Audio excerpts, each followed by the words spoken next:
spiritual right action that I speak about is very different from following rules. The principles of spiritual right action should be applied whenever there is a conflict between what is morally right and morally wrong, and between what is ethically right and ethically wrong. Let me give you an example from Bible. This is a famous incident from Bible called Peter's denial. After the Last Supper, when Jesus is arrested and taken to the high priest for trial, Peter and few others follow Jesus to high priest's courtyard, and there a woman and a man recognize him to be one of Jesus' close members. Peter bluntly denies any association with Jesus and declares that he does not know the man at all. Soon Peter moves into tremendous guilt. He moves into shame and cries bitterly. He moves into shame and he moves into regret. Bible portrays this complex situation where Peter fights a moral battle between standing by someone you love and protecting your own survival. What would you do if you were in Peter's position? Think for a moment.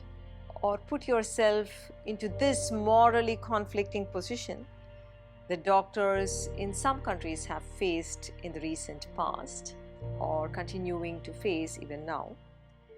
They had to play God, having to choose who gets the ventilator and survives and who does not get the support. Human life is filled with complexities. To do or not to do, to help or to say no, to wait or to ask, to buy or to refrain, to forgive or to demand an apology, to say yes or to say a no, to give or to withhold, to be patient or to demand, to suspect or to trust, to stay or to leave, to confide or to be cautious, to care or to ignore. It is in these situations that one does not know what right action is. In such deep dilemmas of human existence, the principle of spiritual right action will be your guide.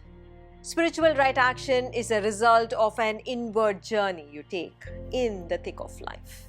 In very simple terms, it begins with right decision. You make a right decision from a beautiful state where you feel connected to yourself, where you feel connected to the people around you, and you are connected to the situation you are facing. Once you have chosen what to do, you perform that action from that beautiful state. And then you move forward in life in total peace. When you are caught in ideals, you are stuck in conflict, you are stuck in suffering. Your heart is dead because you're constantly trying to live up to the ideal. Don't you find this happen in life? Sometimes you find that while you are stuck in inaction, someone else around you is able to act with spontaneity because they were in a beautiful state of connection at that time. Our ideals limit us. They make us feel frustrated and regretful. Oftentimes, you take recourse to ideals when you do not know how to live from a beautiful state.